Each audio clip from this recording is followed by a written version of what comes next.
This is Dr. August Konkel in his teaching in the book of Proverbs. This is session number 18, Contemplation of Wisdom. Proverbs chapter 30, verses 1 through 17. Appendix.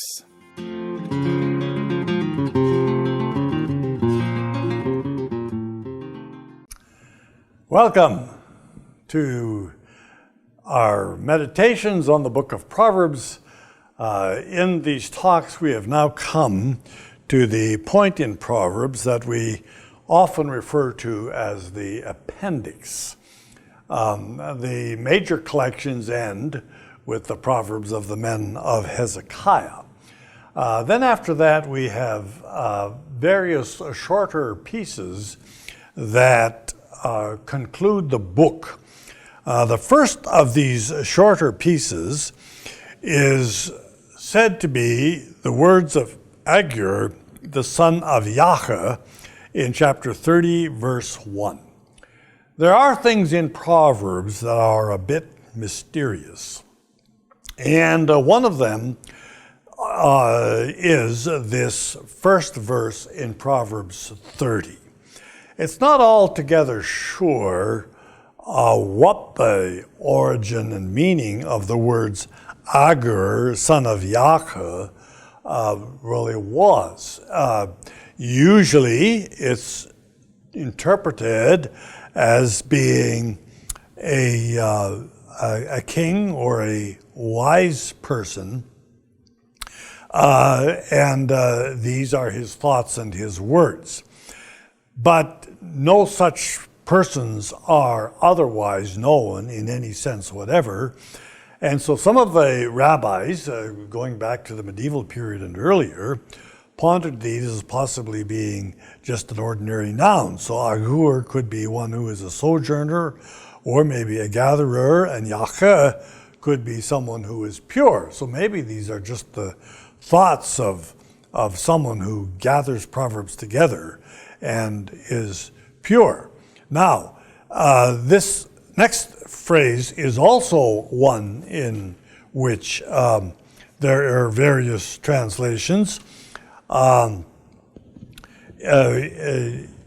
Sometimes this is translated as a name, Ithiel, but it seems almost certain that this should be divided, this term, as a verb, in which it says, I am weary, I am weary. That these are two Hebrew words rather than one. The first Hebrew word is la, I am weary, and then the second one is achal, I am consumed. So it's an expression of the weariness that humans may sometimes feel. I am weary, O God, ithi el. El is the God part. I am weary, O God, I am weary, and I have come to an end. Now, the mystery of this verse is actually somewhat deepened when we come to look at the book of Proverbs in the other version in which we have it. And I've already mentioned that the other version in which we have Proverbs is preserved in the Greek translation.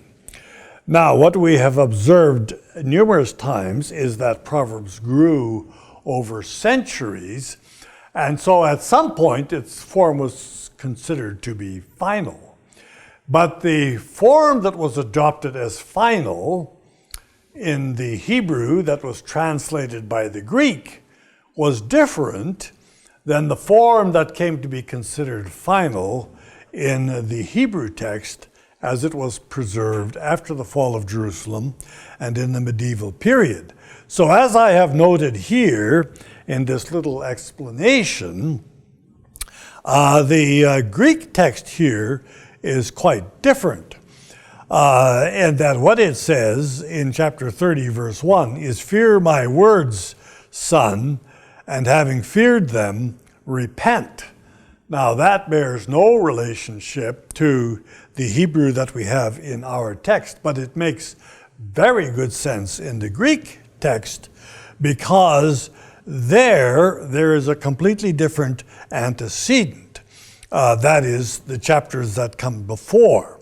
So in the Greek text, what we have is the words of the wise ending in 24:22. That whole section of the words of the wise is then followed immediately by these words. In 31-9, the additional words to the wise, the numerical proverbs. That whole section comes first, and then the book concludes with the collection of Hezekiah in 25:1. Quite a different arrangement.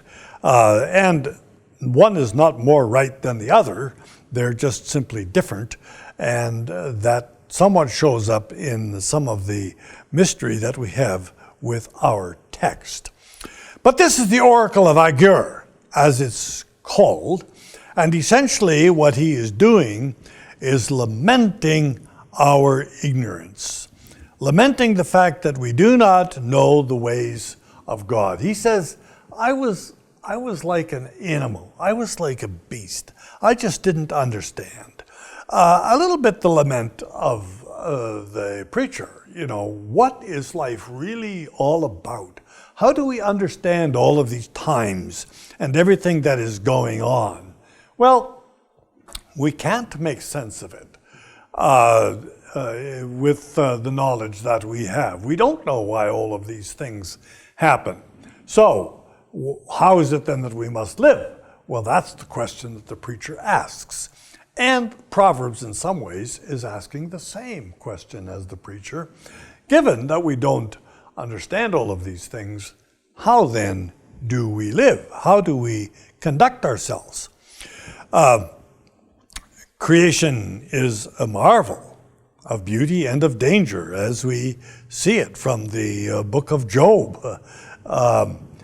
Eliphaz tries to say, however bad the circumstances, God intervenes and he makes good things happen. He sends the rain and so forth. And Job gives him a retort in his speech. He says, God does things all right. He sends earthquakes. And he sends all other sorts of things that cause us pain and trouble. God's ways don't always conform. And so Job, of course, is the book about how do we know justice? What is justice all about? And the friends think they know what justice is. Job says, no, you're wrong. That isn't how justice works in relation to pain. But then Job turns on God and he says, you're not just. To which God turns to Job at the end of the book in chapters 30, verses 8-14, and he says, well, Job, why don't you tell me what justice is? And then Job actually comes to the point that we arrive at, I'm a child of the dust. What do I actually know about justice? Well, that's the lament of Agur. He doesn't know. But he does have this. There is revealed truth. God has made his word known. This is where Moses ends in Deuteronomy chapter 30. Moses says, listen, this Torah zot, as it is in the Hebrew, this Torah is revealed. You don't have to go up to the heavens to try and get it. It is here. It is with you. It is truth. And then Deuteronomy has an additional caution. Don't think you can add to this, that you know something that this doesn't. And so Agur has this prayer for humility. And I really like this passage in Proverbs chapter 30. Don't let me be too rich. Don't let me be too poor. Help me to understand my place. A little bit like Psalm 73. I was jealous for the wicked until I started to see the bigger picture. And I realized, those who become so powerful and so rich by means of greed and other hurtful methods are not to be envied because they suffer more than we do. And I keep reading examples of that, where some of the most wealthy people in the world live the most miserable lives. And then I think to myself, my, am I lucky that I don't have that kind of money or that kind of power, because what they have is not to be envied. Now, I think the new section begins here. We've talked about those who are blessed. Here we talk about those who are not blessed.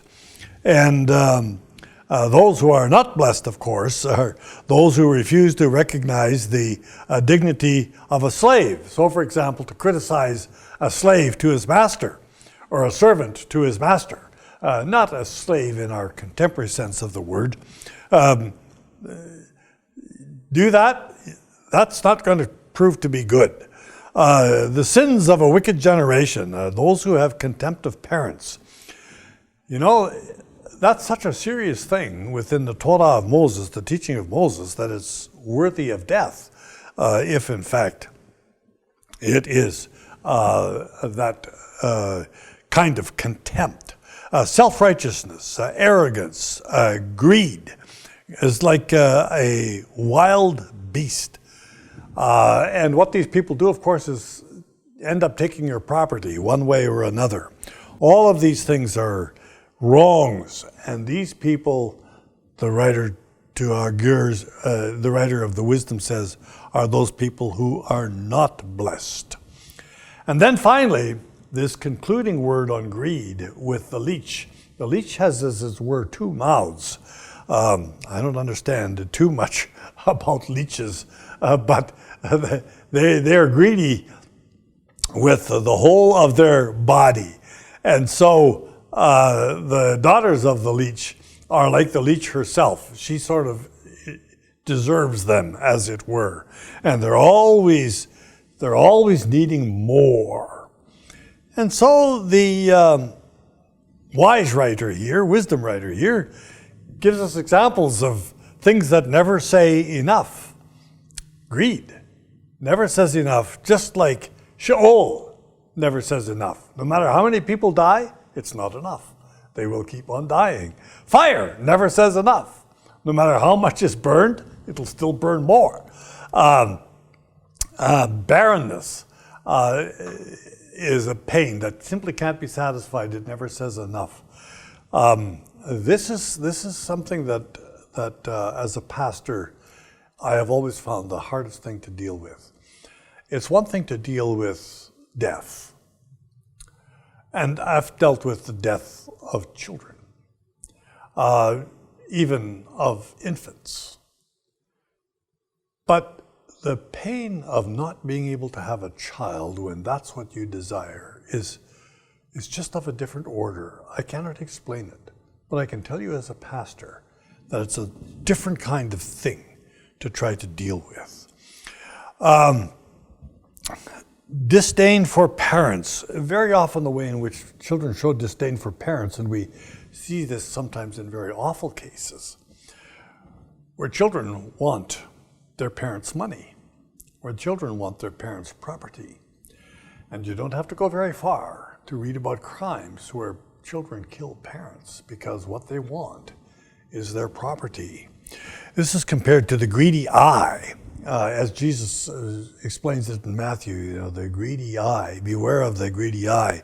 It's a quotation that comes from Deuteronomy chapter 15 in relation to the sabbatical year. When the sabbatical year is coming up, be generous. Don't say, oh, this debt is going to be forgiven in just a year's time, and so therefore I'm not going to loan this money. No, be careful about that kind of greed. Don't let your eye be greedy. And here the proverb says that greedy eye will get plucked out by the vulture that soars over the valley. This kind of greed is very destructive.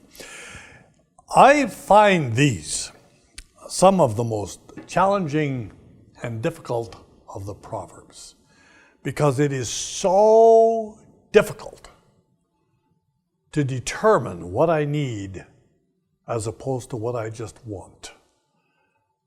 And part of that difficulty is that sometimes what I need actually keeps changing because the world around me changes and society around me changes, and I may need to drive a car. That may not be something that's an option. And yet at the same time, there are other things that I want, and to me, they're just as essential as anything else for my life. And so there is always a little bit of this tension. But these Proverbs are a reminder that we constantly need to be careful that we are not being controlled by those things we want. Being reminded, as the words of Agur begin, there's so little that we know, and we really, as individuals, are so limited and so frail.